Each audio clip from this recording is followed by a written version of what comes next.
Hey everybody, I'm Tom Vasel, and I wanted to do a little bit of a catch-up. I try to do this every year. At the beginning of a year, we take a look at our top 10 most anticipated games. I'm not a huge fan of this, frankly. I mean, it's fun to kind of look ahead, but you never know what's coming out over the course of a year. If you pick Kickstarters, they might not be there for another 3 years later.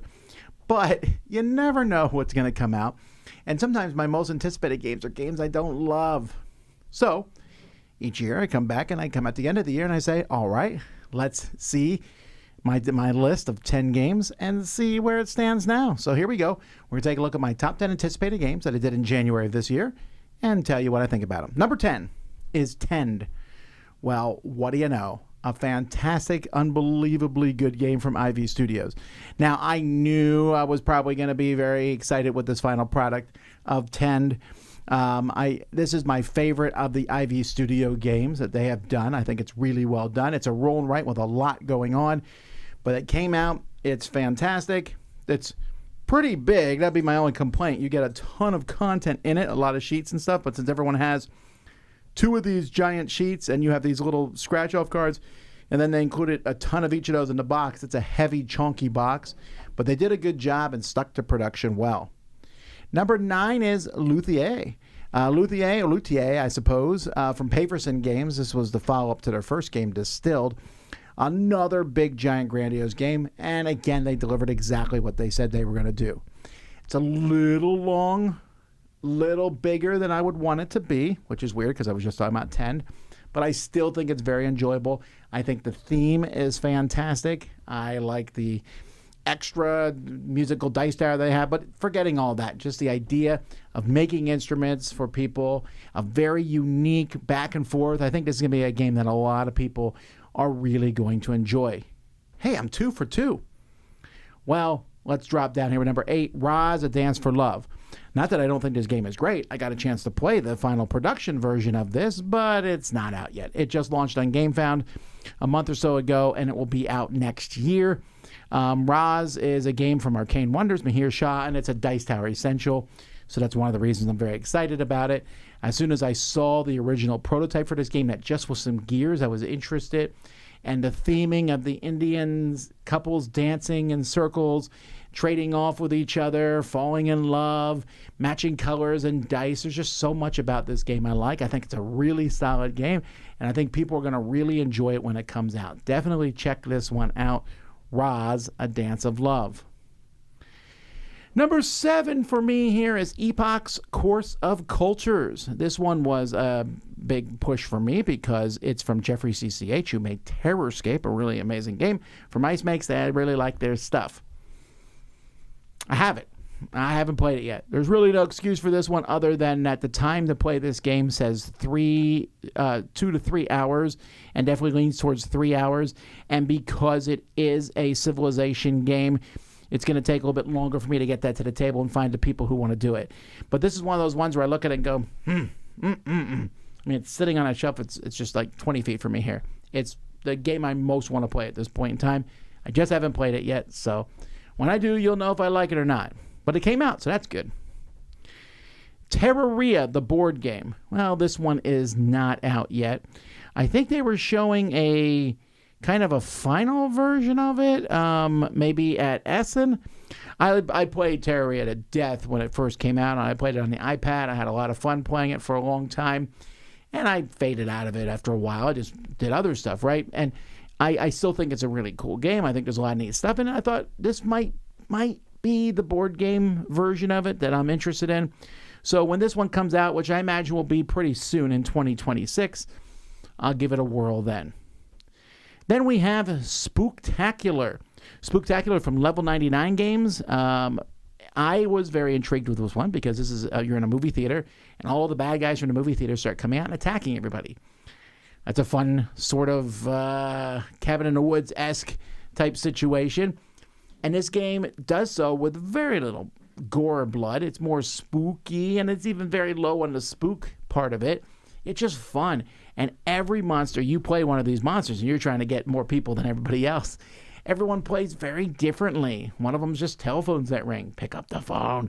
Another one is a car that's driving around running over people. There's a killer rock band. There's Killer Robot. There's all different ones, and they all play very differently. And you get all this content in an actual normal size box, Ticket to Ride size. I enjoy it a lot. I think it's a very fun game that came out this year. Very great. Yeah, I have 3 good hits here: 10, Luthier, and Spooktacular. Let's keep going. Deep Regrets. So this game here from TEDx Games, Judson Cohen, there's no question that they nailed the game theme, right? This is kind of from the video game Dredge, and it's spooky. You go out and you fish, and the artwork on this is beautiful. The production is really well done. I just cut it a little bit for me. It didn't reach approved status for me because there's a lot of luck in this game. There's a lot of luck as to what special cards you'll get, what numbers you roll on the dice and stuff. If that luck had just been a little bit less. I'm all for luck. I like the idea of fishing and finding stuff, but there just was a little too much in this game to keep me from wanting to play it over and over again. But man, did I like a lot of the concepts in this game. They did a good job on this, and it's very, very popular. All right, next we have West Story, a town building game. Well, this one just missed the boat. Like, literally. It's, I believe the boat is landing now with them on it, or it's almost delivered to the publisher. And so there is a chance that this one will get out to the people who backed it anytime soon. You're building a Wild West town by purchasing cards for your player boards. So I like the idea of that. It doesn't look overly complicated. I like the idea of building an Old West town. This one just seems like it fits in that old... for a while, Tasty Minter was making some games, Old West Impresario and things like that. And I like that smaller Wild West themed game that felt like it had good actions. And so West Story really appealed to me for that. So I'm still looking forward to seeing the final copy of this. Number 2 is Sweetlands. This is from Uchibikaya. And I haven't played this one, and it's been out. And Chris and Wendy and Mike have played it and reviewed it. There's another one at just time. There's so many games out there to play, and I know this game takes 3+ hours to play, which is another reason it was hard to get to the table. There were so many games, and so because people in the Dice Tower had already played it, I kind of diverted my look to other things. Will I play it at some point? For sure. I like Uchibikoya games. This designer, Totsuku Chuo, they've also done Ostia, which is one of my favorite games I've ever played. So I'm very much looking forward to giving this one a whirl. It just hasn't happened yet.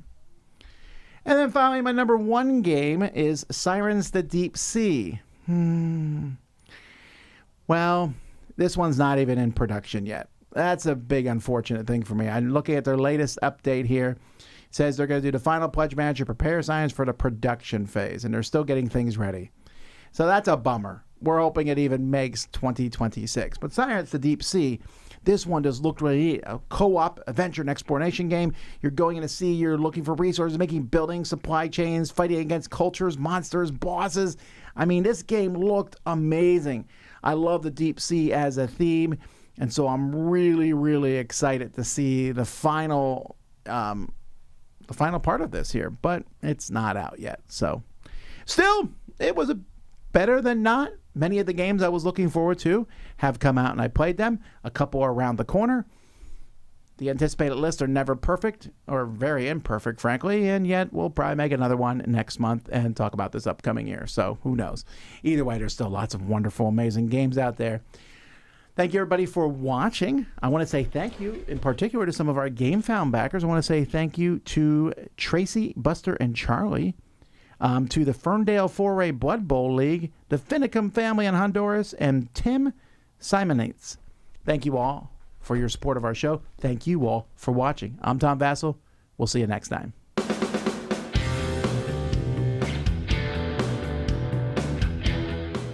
Hey everybody, thanks for watching another video from the Dice Tower. Hey, you want to learn more about us, communicate with us? We have a Facebook group, we have a Discord channel, lots of different ways to get involved with the Dice Tower. You can find that in our Linktree link below. So just click that, it will take you and you can communicate with us on Facebook, join our Facebook groups. There's lots of cool things that you can find and become part of the Dice Tower. Thanks so much for watching. I'm Tom Vasel.